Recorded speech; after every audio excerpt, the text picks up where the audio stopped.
Barat, Muhammad Zainul Majdi, menyebut Presiden Joko Widodo adalah presiden yang paling banyak dihina sepanjang kepemimpinannya. Hinaan itu, kata pria yang akrab disapa Tuan Guru Bajang alias TGB tersebut, juga menyasar keluarganya, bahkan sampai menyangkut hal inti kehormatan dan martabatnya. Namun dia berterus terang, Jokowi tetap istiqamah bekerja membangun Indonesia, ditulis di fifa.co.id.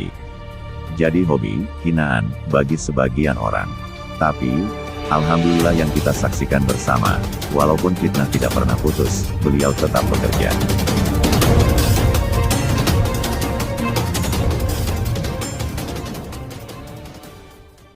Presiden kelima Indonesia yang juga Ketua Umum DPP PDIP Megawati Soekarnoputri mengaku sedih lantaran masih banyak orang yang menghina Presiden Joko Widodo, Jokowi.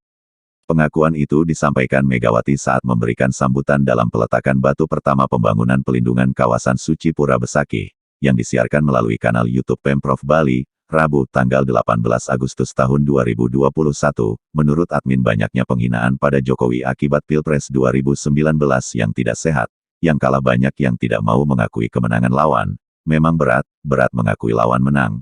Penghinaan-penghinaan akibat Pilpres 2019 memang hanya membuat Presiden Jokowi sakit, berbeda dengan Presiden Amerika yang kalah, malah bikin keributan besar di negaranya yang menelan banyak korban jiwa. Tapi di Indonesia justru calon presiden yang kalah itu Prabowo sangat baik sekali dan mau kerja sama dengan presiden terpilih.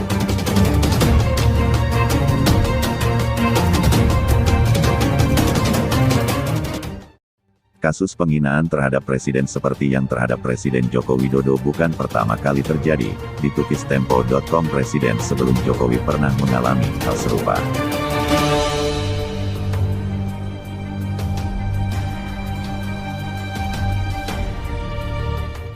Satu, Soeharto. Pada masa Orde Baru, Sri Bintang Pamungkas didakwa melakukan tindakan subversi dengan mendirikan PUDI, menentang Soeharto, membuat kartu lebaran politik, dan membuat Undang-Undang Dasar baru. Dalam kasus ini, Sri Bintang pernah ditangkap dan ditahan di rumah tahanan Kejaksaan Agung pada tanggal 5 Maret tahun 1997. Saat itu, bersama Saleh Abdullah dan Julius Usman, mereka dituduh telah melakukan tindakan subversi. Pada 2000 Sri Bintang Pamungkas diputus bebas oleh Pengadilan Negeri Jakarta Selatan. Musikus Iwan Fals juga sempat terseret kasus penghinaan presiden. Di masa Orde Baru, lagu-lagu Iwan sempat dicekal. Ia juga dilarang melakukan pertunjukan di beberapa daerah. Pada 1984 ia mendapat masalah karena lagunya yang berjudul Mbak Tini. Lagu ini berkisah tentang Mbak Tini, seorang pelacur yang membuka warung kopi di pinggir jalan dan mempunyai suami bernama Soeharto, seorang supir truk. Oleh pihak yang berwenang waktu itu, lagu tersebut dianggap menghina Presiden RI Soeharto. Akibatnya, Iwan terancam bakal masuk penjara.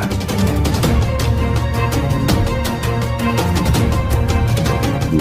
Megawati. Pada 2003, seorang redaktur eksekutif Harian Nasional Rakyat Merdeka, Supratman, harus berurusan dengan hukum karena melakukan penghinaan terhadap Megawati, Presiden kelima RI.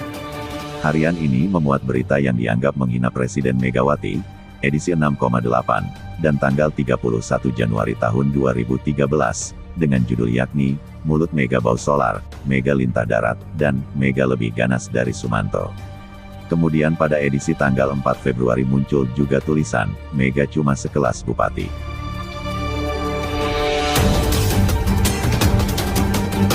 3. Susilo Bambang Yudhoyono. Pada Mei tahun 2005, kasus penghinaan presiden melibatkan Presidium GMNI, Gerakan Mahasiswa Nasional Indonesia, Monang J. Tambunan. Monang J. Tambunan pun diganjar hukuman kurungan 6 bulan penjara. Monang dinyatakan bersalah melakukan penghinaan kepada Presiden Susilo Bambang Yudhoyono saat menggelar aksi menolak kenaikan harga bahan bakar minyak di depan Istana Negara Jakarta. Ia sempat berbicara menggunakan mikrofon di depan peserta aksi. Saat itulah ia dinilai aparat hukum mengeluarkan kalimat yang menghina Presiden SBY. Pada Oktober tahun 2005, Presiden ke-6 Susilo Bambang Yudhoyono menjadi objek keisengan seorang blogger asal Yogyakarta, Herman Saksono. Herman sempat ditetapkan sebagai tersangka karena menghina Presiden. Herman menggunakan foto yang sempat menghebohkan, yaitu foto yang mirip Mayang Sari dan Bambang Triatmojo dan mengganti wajah sang wanita dengan wajah Presiden Tri sekarang.